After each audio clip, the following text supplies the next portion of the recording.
From Hollywood, the Screen Directors Playhouse.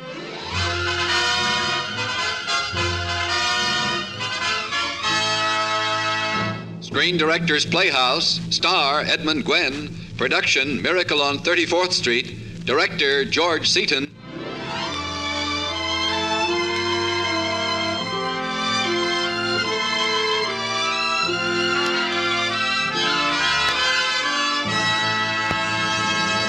The Hollywood Screen Directors present a Christmas party. For the 500 special girls and boys gathered here in NBC's Hollywood studios, and for children of all ages everywhere, we present the motion picture Christmas story, Miracle on 34th Street, starring Edmund Gwenn in his original Academy Award-winning role of Kris Kringle.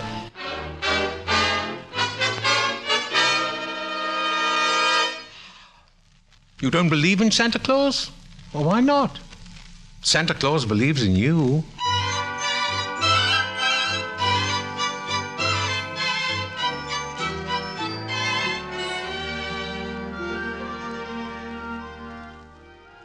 The jaunty, portly little man with the white whiskers swung his cane as he walked in the brisk November morning. He walked into a department store famous across the nation, Macy's 34th Street, New York, crowded amiably into the elevator, and got out at the employment office. It seems a Mrs. Doris Walker was the lady to see up there. Mrs. Walker. Mrs. Walker? Yes? You'll be needing a Santa Claus for your toy department this Christmas. I wish to apply for the position. Well, we do need a Santa Claus if you're qualified. Oh, I'm eminently qualified. Do you like children? Who doesn't? Do you have any children? Millions of them. I must certainly say you look like Santa Claus. Well, I certainly should look like Santa Claus. You won't even need padding. Oh, no, I carry my own. Now, you understand that Macy's has a line of toys that you may recommend with complete confidence. I assume that I'm hired? Yes, can you start tomorrow morning, Mr. Kringle. What? Kringle. I'm Kris Kringle.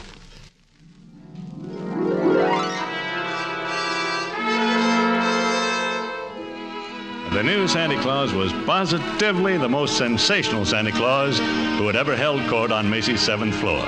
He was the real article, all right. He had that deep down, genuine, crisp, Kris Kringle crinkle in his eyes.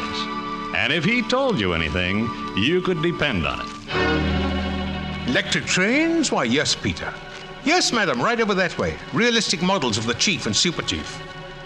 Now, what about you, little girl? Huh?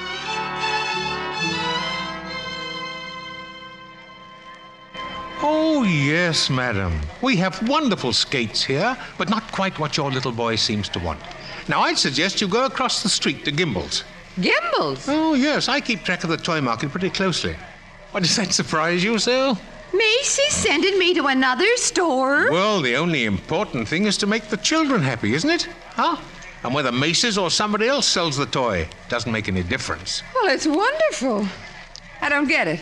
I don't get it at all. Well, you can get it at the Acme Toy Company. Only $8.50, plus tax. And so it went. And so the customers went. To other stores if Macy's didn't have it. The grown-ups began to believe in Santa Claus as much as the children. All except one small child named Susan Walker, who finally came to Kris Kringle, a skeptical look on her small face and a prodding young man at her back. Well, young lady, and what would you like for Christmas? Well, go ahead, Susan. Tell Santa what you'd like. What's your name, little girl? Susan Walker, and I don't believe in Santa Claus. Oh. My mother happens to be Mrs. Walker, the lady who hired you. Well, your daddy here believes I'm Santa Claus, I'll bet. He's not my daddy. My father and mother are divorced. This is Mr. Gailey, who lives in the apartment next to ours. I see. He's a lawyer at law. Attorney at law, Susan. He pretends he brought me to see you, but he really came to visit Mother. Oh. Really? Oh, brother. I must say you're the best-looking Santa Claus Mother ever hired. Oh, thank you. Your whiskers aren't loose at the sides. Well, that's because they're real. Just like I'm really Santa Claus. Oh, now stop. Now go ahead. Come on, pull them. Pull them? Go ahead. All right. Oh! Ouch. Well, they're on pretty tight, all right. Now what would you like me to bring you for Christmas? Susan. There's Mother now. I'm dead. Susan, Mr. Gailey, I told you not to bring Susan down here. But your maid is out sick, and Susan was alone Mr. at Gailey, home. I am bringing Susan up to face reality. Well, in reality, he came to see you, Mrs. Walker. Oh, really? Mr. Gailey, will you step this way, please? Yes, ma'am. What's your name? Kris Kringle. That's your trade name. I mean your real name. Santa Claus. We can talk here, Fred. Now, Doris... I keep telling Susan that Santa Claus is a myth, and you bring her down here to see thousands of children like herself worshiping a very convincing old man with real whiskers. What's she to think? What's she to believe? Whatever makes her happy. Well, I don't want my child growing up to consider life a fairy tale instead of reality. They keep waiting for a Prince Charming to come along, and when he does, he turns out to be someone they... Someone they'll have to divorce?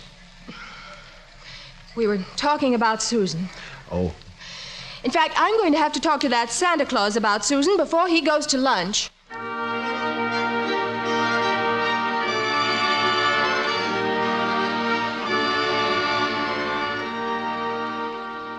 Yes, Mrs. Walker? The reason I called you into my office was to have you tell Susan here that you're not Santa Claus. Yeah, but I am Santa Claus. See, Mother? A girl doesn't know what to think these days. I want you to tell her the truth. Now, what's your name? Kris Kringle. See?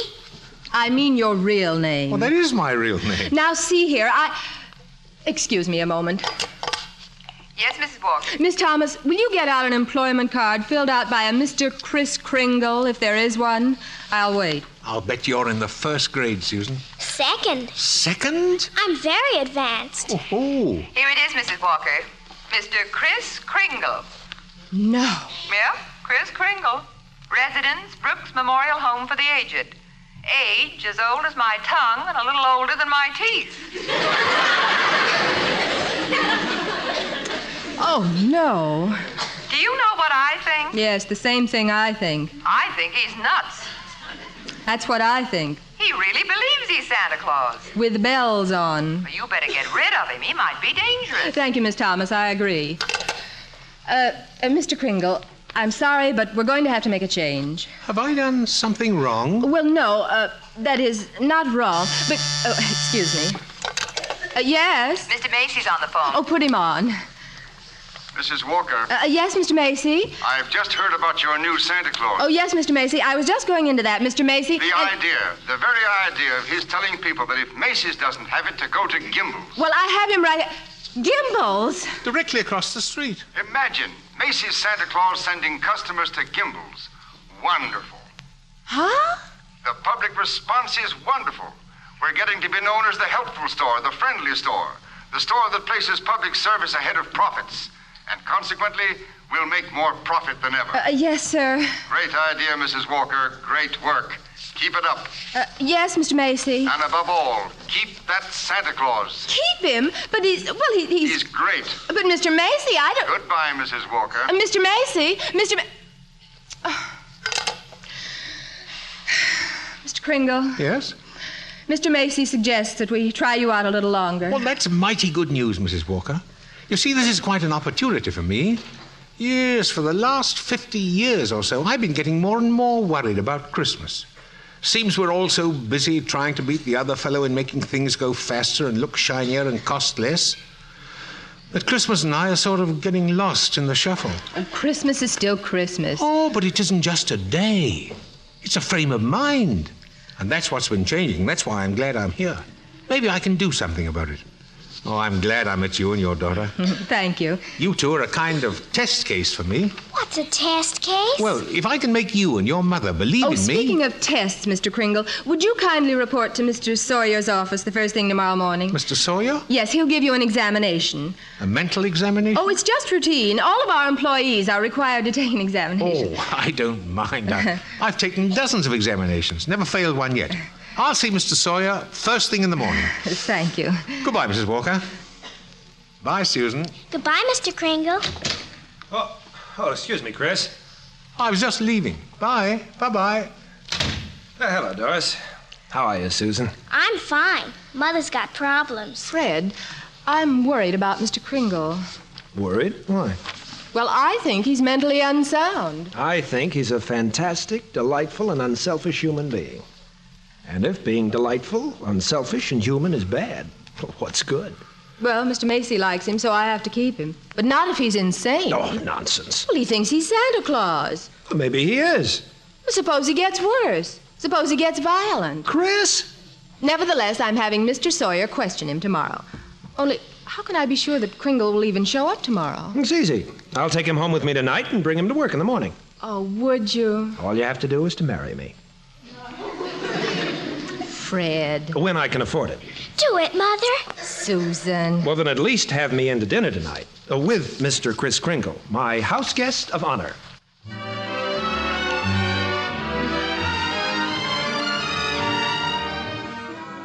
Now, that evening, Kris Kringle went home with Fred Gailey. And after dinner in Doris Walker's apartment next door, Kris left Fred and Doris to discuss child psychology, or something, and stole quietly into Susan's bedroom. Susan, sophisticated child, was in bed, blowing bubblegum bubbles.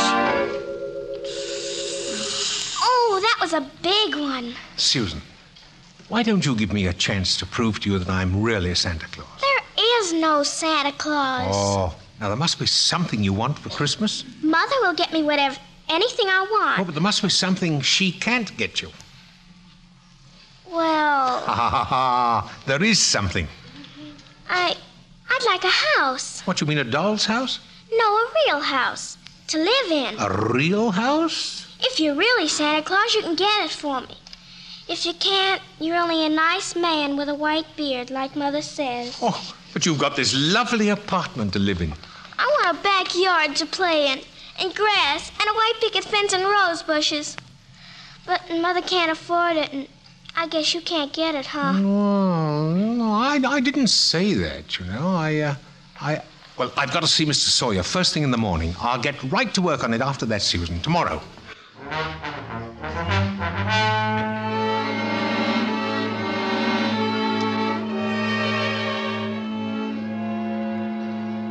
Now, tell me, Kringle, how many days in the week? 7. Who was the first president of the United States? George Washington? How much is 3 times 5? Well, you asked me that before. I'm conducting this examination. How much is 3 times 5? Well, same as it was before, 15. You're rather nervous, Mr. Sawyer, aren't you? Do you get enough sleep? Never mind. How many fingers am I holding up? 3? Oh, you bite your nails, too. Kringle. You know, sometimes nervous habits like yours are the result of insecurity. I didn't ask you. Oh, I just want to be helpful. I didn't ask for help, you fuzzy old crackpot. Mr. Sawyer, that's hardly the proper way to conduct a mental examination. Oh, I'm wasting my time on a hopeless case. Get out. Mr. Sawyer. I said get out. Mr. Sawyer, I have great respect for psychiatry and great contempt for imposters and quacks. I beg your pardon. I should like to see your degree in medicine. Get out. Also, proof of your specialization in psychiatry. Get out. Get out! Now, either you stop analyzing people, or I'm going to tell Mr. Macy what a contemptible, vicious, malicious fraud you really are. I'll have you committed to an insane asylum. Well, you're the one who needs treatment.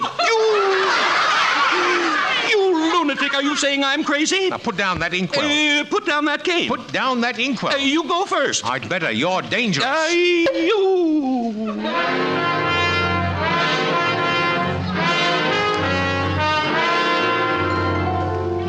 When he recovered, Mr. Sawyer jingled Bellevue. And that is how Santa Claus, alias Kris Kringle, found himself that very morning in the violent ward at Bellevue Hospital.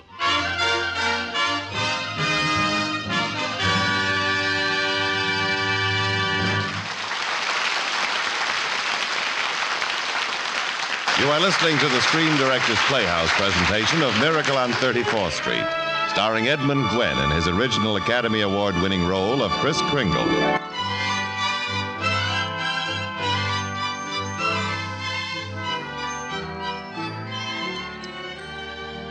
Late that afternoon, Fred Gailey, attorney at law, came to visit Kris Kringle in the violent ward at Bellevue Hospital. All right, now, Chris, why did you do it? Why did I conk Mr. Sawyer? Why did you fail your examination by the doctors here at Bellevue? You did it deliberately. I did. I said the first president of the United States was Calvin Coolidge. But why? Well, Fred, the last few days, I had a feeling people were warming up towards each other. Macy's sending customers to Gimbel's. Gimbel's sending customers to Macy's. Gimbel and Macy shaking hands. Wyszynski saying yes. People were beginning to make some sense, even if Doris did doubt me. Doris hasn't believed in anything for years. Ever since her marriage went to pieces. It wasn't just Doris. It was Sawyer. Now, he's contemptible, dishonest, selfish, vicious. Yet he's out there and I'm in here. He's called normal. I'm not. And we've got a world full of Mr. Sawyers. And if that's normal, I don't want it, Fred. That's why I answered those questions incorrectly. But, Chris, what happens to a lot of people, like me, who do believe in you and what you stand for? What happens to people like little Susan, just beginning to believe? Susan? Are you going to let her down? People like that? Well, I hadn't thought of that, Fred. Are you going to quit right in the middle of your job? Gee, you're right, Fred. I'm ashamed of myself. Let's get out of here. Not so fast, Chris.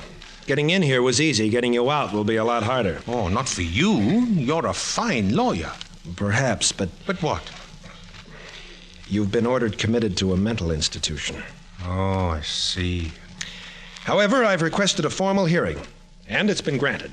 What the issue being, do I jingle the bells or do the bets run the belfry?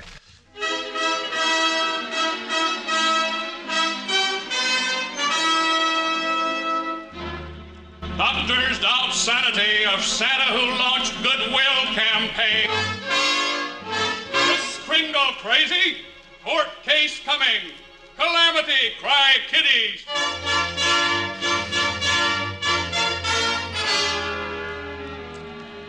Your Honor, the commitment papers being before you, I should like to call the first witness. Mr.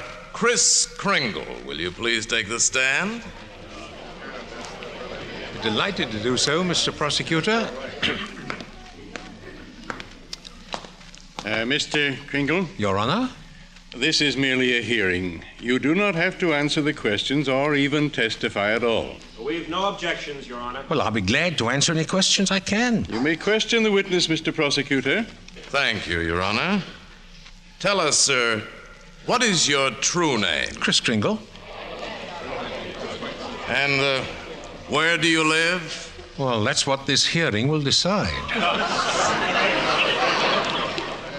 Mr. Kringle, do you believe that you are Santa Claus? Of course. Perhaps the witness doesn't understand the question. I understood the question perfectly, Your Honor. In which case, Your Honor, the state rests. In view of the defendant's statement, does counsel for the defendant wish to put in a defense? Your Honor, the entire case against my client boils down to this. The prosecution contends that Mr. Kringle is not sane because he believes himself to be Santa Claus. That is true. But if Mr. Kringle were the person he believes himself to be, he would be as sane as we are. Correct. I intend to prove that Mr. Kringle is not insane because he is Santa Claus.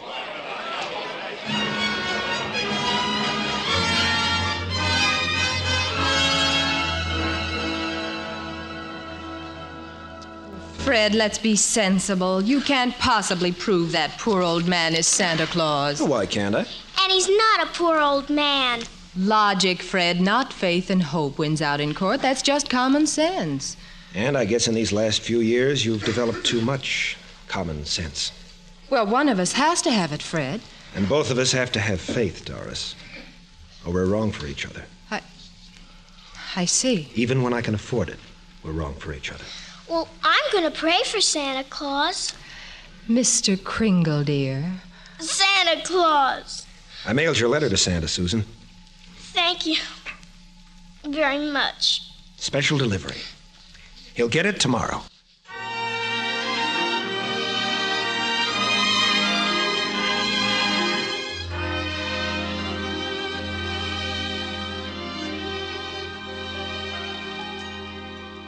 Now, Mr. Macy, I will turn the questioning over to a person you know. A person in whom I have the deepest confidence and belief. My client and your employee, Mr. Chris Kringle. But I don't know what to say. Say it anyhow, Chris. Come on. Well, they say that the man who pleads his own case has a fool for a client. But I won't let down anybody who believes in me. You're a witness, Chris. Go ahead, Chris. Well, I don't know what to ask you, Mr. Macy. Just ask me anything. Well, how are things at the store? Pretty good, Chris. Sorry I can't be with you. So are we. Your substitute Santa doing all right? Oh, he's just another Santa Claus. Oh, no, Mr. Macy, you mustn't say that. He isn't just another Santa Claus any more than this Christmas is just another Christmas. It's the same Christmas, timeless and unchanging, with the same deeper meaning it always has. The same summons to all men to have faith, not in any one faith, but to have faith in themselves, in mankind, in each other. Because if all the earth be laid in ruins and all our yesterdays and all man's wonders become smoke and ashes, and man remains, well, then everything remains. For all we have on earth that matters is each other. And that's what Christmas is. A time for unselfishness, a time for each other, for goodwill and understanding, and deep respect for all our fellow men. Your Honor, Oh, very well. Christmas isn't just once a year. Christmas is always. Flowering, let's say, in late December. And your new Santa Claus isn't just another Santa Claus, Mr. Macy. To the purest minds and the most immaculate souls among us, I mean the little children, he is Santa Claus. Because they believe he is. And that's good enough for me, Mr. Macy. That's good enough for me. It's good enough for me, too, Chris. Mr. Macy, do you believe I'm Santa Claus? I certainly do. Thank you, Mr. Macy. You're a witness, Mr. Prosecutor. Your Honor, this is all very charming, but I must ask the court to demand that Mr. Gailey present competent authority. Competent authority, I say, for the contention that his client is Santa Claus. Have you such authority, Mr. Gailey? Not at this time, Your Honor. Will that be all, Fred? Yes, Chris. For now. Before you go, Mr. Kringle, the bailiff handed me this letter in care of this courthouse. It would appear to be for you. It's addressed to Santa Claus. Oh? The bailiff also informs me that the dead letter office of the post office department has forwarded some other mail addressed simply Santa Claus. Well, that's very kind of them. Your Honor! Your Honor! Where are those other letters? I requested they be entered in evidence. I'm afraid that would be awkward, Mr. Gailey. What do you mean awkward, Your Honor? There are 9 truckloads of those letters. Your Honor! Your Honor, counsel for the state has asked for authoritative testimony that my client is Santa Claus. The U.S. postal laws make it a criminal offense to misdirect mail or intentionally to deliver it to the wrong party. The Postal Department itself, therefore, recognizes this man, Chris Kringle, as Santa Claus. Order! Objection! Order! Objection! Order, I say. I say order. In view of such overwhelming testimony, case dismissed.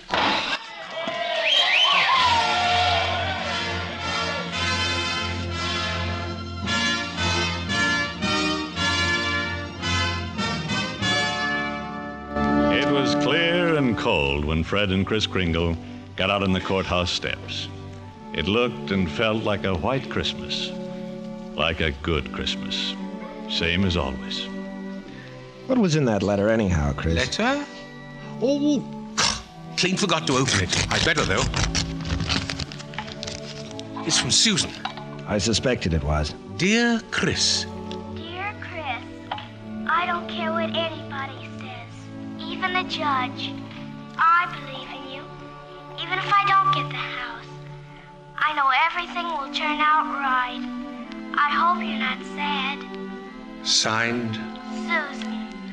P.S. P.S. I believe in you too, and in your legal counsel. Signed. Doris. You know, Chris, it was Susan's belief and faith that made her write you that letter. It was her letter that gave the post office the idea of forwarding all those dead letters to you. Of course. A little child shall lead them. She's a sweet little girl. I wish, you know, Fred, there's a little Cape Cod cottage for sale out near the old people's home. Be just right for 3 people. I can't afford anything right now. Well, looking at that house a few days ago, I said to myself, Chris, one good case to bring him fame, and Fred Gailey could buy that little cottage and make a little girl extremely happy. Chris. And then Susan would know I'm Santa Claus. Chris Kringle, did you hit Mr. Sawyer on the head to bring all this into court? Oh, I don't know what you're talking about. Chris, answer me straight. Who are you? Me? I'm Chris Kringle.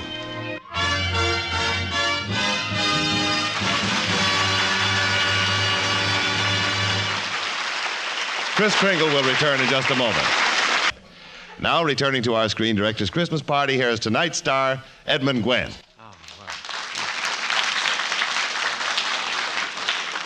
Thank you. Thank you very much. I think the 500 children in our Christmas party audience tonight are much more expert at this business of make-believe than we grown-ups. So many of us lose the magnificent gift of imagination. But when it does continue beyond childhood, we call it talent. Now, I would like you to meet the man to whom I owe so much, writer-director of Miracle on 34th Street, and of such other films as Apartment for Peggy and the soon-to-be-released 2 Corridors East. My author-director, George Seaton. Thanks, Edmund. You know, watching these youngsters enjoy your performance tonight, I realized more than ever how an idea can grow into something real. Well, you mean your idea for the Miracle story, George? No. That wasn't mine. The original story and the novel were written by Valentine Davies. But I had the pleasure of following it through as a screenplay, a motion picture, and tonight as a radio play. And if the story managed to bring a little more Christmas into the lives of these wonderful kids, then Miracle on 34th Street has worked a small miracle of its own. Well, then tonight, George, as the creator of the picture, you are really playing the part of Chris Kringle. Oh, no. I'm still the director. And Edmund, you are still Chris Kringle. And it's time you went to work. There are a lot of presents here on the stage and a lot of deserving youngsters to receive them. Mr. Director, I never had a happier assignment. A very Merry Christmas. And a Merry Christmas to you. Thank you, George. Thank you. And a Merry Christmas to you, Edmund Gwen and George Seaton. Our thanks to R.H. Macy Department Stores for their gift of 500 Christmas stockings for our little guests, the publishing firm of Simon & Schuster for its gift of 500 children's books, and at the Country Store of Beverly Hills Candies for its presentations to the children. Miracle on 34th Street was presented to the courtesy of 20th Century Fox. This is Jimmy Wallington speaking.